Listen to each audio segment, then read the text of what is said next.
Halina't pag-usapan nga natin ang bagong libro ni Vice President Sara Duterte. Balita ko meron daw itong second edition at meron din itong bagong editor. Sino kaya yan ang ma-discover nga natin, no? Panoorin natin. Madam Chair, I'd like to discuss yung 10 million peso project na children's book. Madam Chair, dahil ayaw din po ng resource person ng question and answer, then ang paraan ko na lang po ay hindi pa tanong. Tell the committee sino po ang editor ng children's book na ito. Madam Vice President. Madam Chair, all the answers are, wala yan doon sa opening statement. I will forgo the opportunity to defend the Office of the Vice President 2025 budget proposal by question and answer. And I Madam leave Chair, I it to did the not House ask of a question. I Representatives told to the decide resource the person to proposal tell this as committee the presented. name of the auditor of the children's book.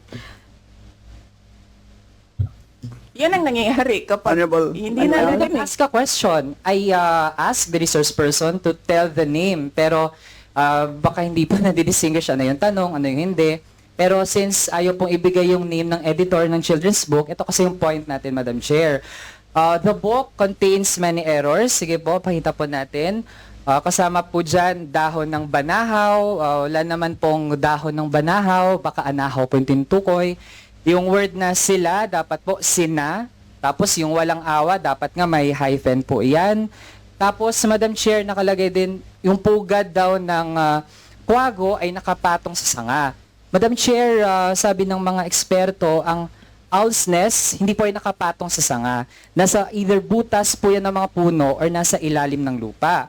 Next, Madam Chair, this book is not child-friendly as per writers kasi pag children's book, Madam Chair, hindi lang yung text yung mahalaga, pati yung visuals, Madam Chair. So, yung illustrations are not cohesive, para yung elements pinatong lang sa background, tapos low value ito for illustrations kasi, Madam Chair, kahit nga yung pangalan ng illustrators ay maliit compared dun sa pangalan ng author. When in fact, for a children's book, magkasimbigat po ang papel ng illustrator tsaka ng author. Also, Madam Chair, sa content, nag-i-impose po siya na kung paano dapat umasta ang isang kaibigan, but Madam Chair, for children's books, dapat hindi siya nag-impose ng anumang bagay sa bata. It should be fun. Masaya lang dapat yung bata na binabasa yung libro. So, Madam Chair, this book na pinopropose na pondohan, and actually, ang topic na nga natin, 2025 budget, gusto ng resource person, we limit to the 2025 budget, pero hindi pa rin sinasagot. But this book, Madam Chair, will just contribute to the worsening of the learning crisis. Hindi po siya actually ay makabata. Kaya, Madam Chair, before I end sa second round, kasi kanina meron din pong ad hominem sa atin, meron pang disinformation about this representation. Madam Chair, kung okay lang naman yung mga libro at kung totoo pa kayong sinasabi about me, I would even suggest sa OVP, dagdagan yung budget, baka makalimang libro pa ang Vice Presidente. Pwede pa nga may special edition tungkol sa kwento ng buhay ko. Pero given, Madam Chair, na hindi din talaga pumapasa sa standards ng pagsusulat ng libro, and See? Puro sila parinigan. Kaya hindi natapos to eh. May part 2 to eh. Hindi satisfied yung briefing ng pondo o budget ng OVP. May second part. My gosh. Tapos ganun ulit, no? Puro tanong ulit sa also think, Madam Chair, na throughout this hearing, hindi successfully na-defend yung budget ng Office of the Vice President. So, ako, personally, I'm inclined na hindi natin i-terminate di ba? May second part. yung budget briefing for the Office of the Vice President. So, yun na lang muna, Madam Chair. Maraming salamat. Madam Chair, Yes, Madam Vice President. yes, from the name of the editor of the book Nako. is Raul Manuel. It's a joke, ma'am. You strike it out of the record if you want. Patay na, may bagong editor. Siya pala yung editor, kaya naman pala. Next to interpolate is the Honorable Jefferson Onghon.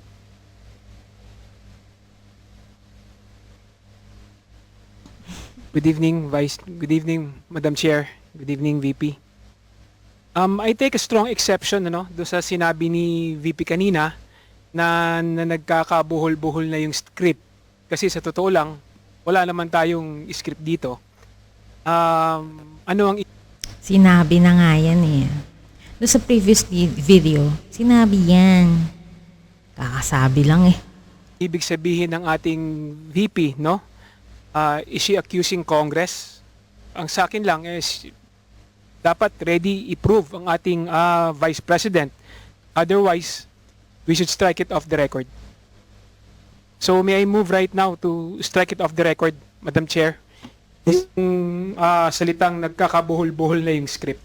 Is there any objection? Hearing none, same is approved. Second, Vice Chair, nakakalungkot kasi nandito tayo lahat para tayo malinawan kung ano talaga yung nangyari, lalong-lalo na sa budget ng Vice President pagdating sa confidential fund and yung budget niya ngayong 2025. Kaya lang, hindi na rin ako magtatanong kasi alam ko, paulit-ulit din yung kanyang isasagot. So, nakaka-frustrate lang dahil ito ay pera ng taong bayan. I would like to thank the Vice President for showing her true colors to the House and her lack of respect for check and balances and the separation of powers and accountability. We are a republic. We don't have a king or a queen. Now, Madam Chair, dahil hindi naman masagot ni VP Sara yung mga katanungan ng miyembro, may I move now to defer the hearing of the budget of the Office of the Vice President. I so move, Ms. Is there any objection? Hearing none, same is approved. So the hearing or the briefing, the budget briefing, shall be rescheduled or shall continue on September 10 at 9 a.m. So with that, the budget briefing Oh, di ba? My second part. Part 2. Pag yan, ganyan ulit. Nako talaga. May part 3 yan. Magkaka-part 3 yan.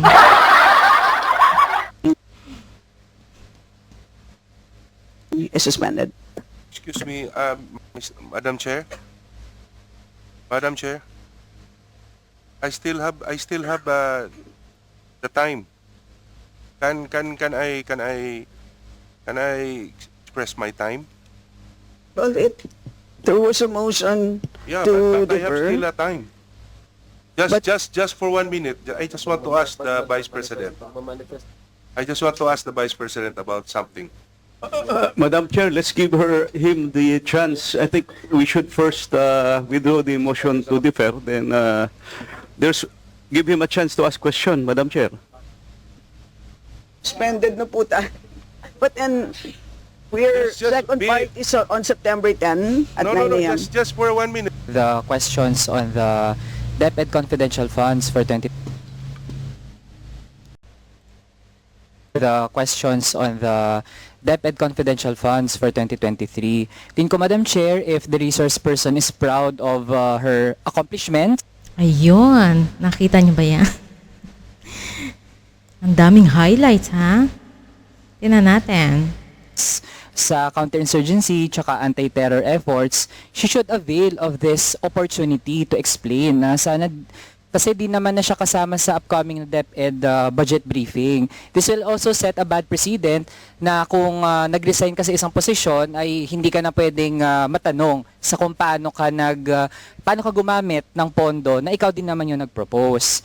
Also, Madam Chair, yung DepEd confidential funds, that's in line with her role as NTFL co-vice chair. Ito ba yung mga NPA daw yan? Mga NPA daw yan. Pero bago yan, huwag kalimutan mag-like and subscribe to our YouTube channel. Let's play again. Kahit nga wala naman yung posisyon na yun sa EO70 of 2018, pero given na ganun ka aktibo ang Vice Presidente sa ganung usapin. So Madam Chair, again gusto lang nating i-present na yung table natin kanina kasi doon natin mapapakita na meron ding lumilitaw na pattern gaya ng na-raise ni Congresswoman Sonsing dito naman sa DepEd Confidential Funds, may pattern din. So ma-present po sana natin ang table, ayan. Balik po, ayan, oo. 37.5 million no, sa bawat quarter, ganun po ka-exact, Madam Chair. Pero, similarly, sa nabanggit din kanina ni Kong Rog, kahit sa DepEd, Madam Chair, for 2023, fourth quarter, hindi na rin ginamit yung confidential funds for DepEd. Kaya, Madam Chair, can we confirm sa part po ng COA, I'll address this question to COA, na nag-issue po kayo ng audit observation memo for DepEd confidential funds for third quarter of 2023.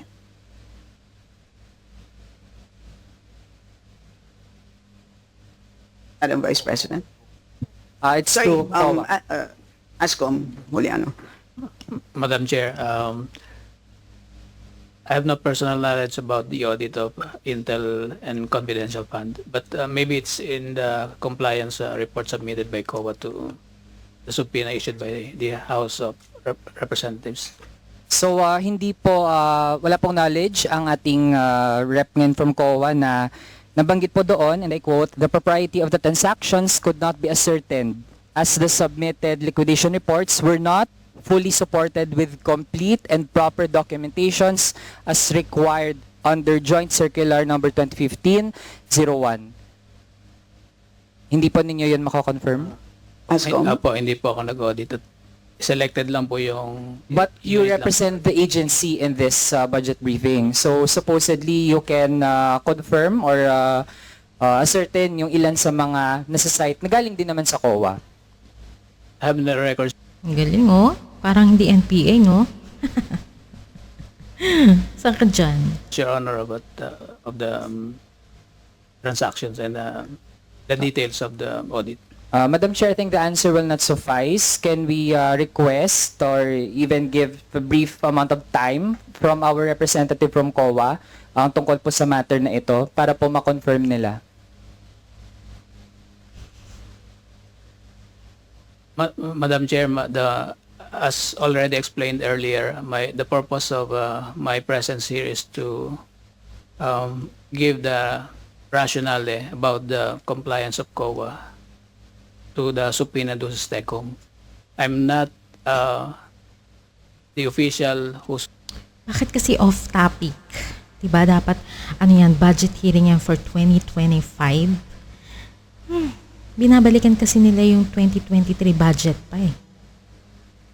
Nasa taas na yun. Hindi na yun dapat pinag-uusapan dyan.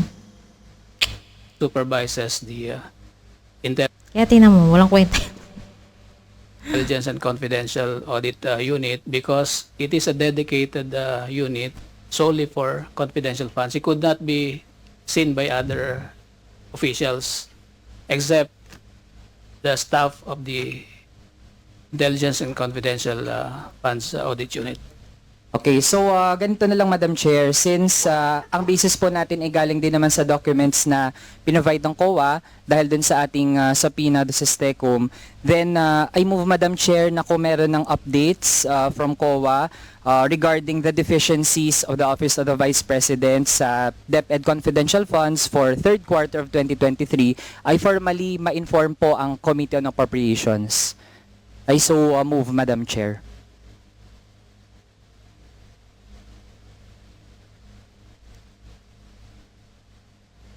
I reiterate So, my motion It's an action for for DepEd. COA, Madam For- Chair. Yes, to provide us with updates given na meron siyang audit observation memo on that confidential fund. Ibig sabihin, ongoing pa yung evaluation process. Then, kapag may mga updates, ay formally i-provide yon sa committee, Madam Chair. Before we rule on the motion, ASCOM, is this something that can be done If it's a pending audit, it is within the exception of the COA circular on the release of documents. I said, Madam Chair, after, ibig sabihin, pag may mga concrete updates na, saka mag-provide ng update sa committee na ito. So we will will allow COA to proceed with due course sa dapat pa niyang gawin after that audit observation memo. Tapos kung may concrete updates, Madam Chair, yun yung i-provide Ang galing oh, parang ano oh. Ang galing oh, parang DNPA oh.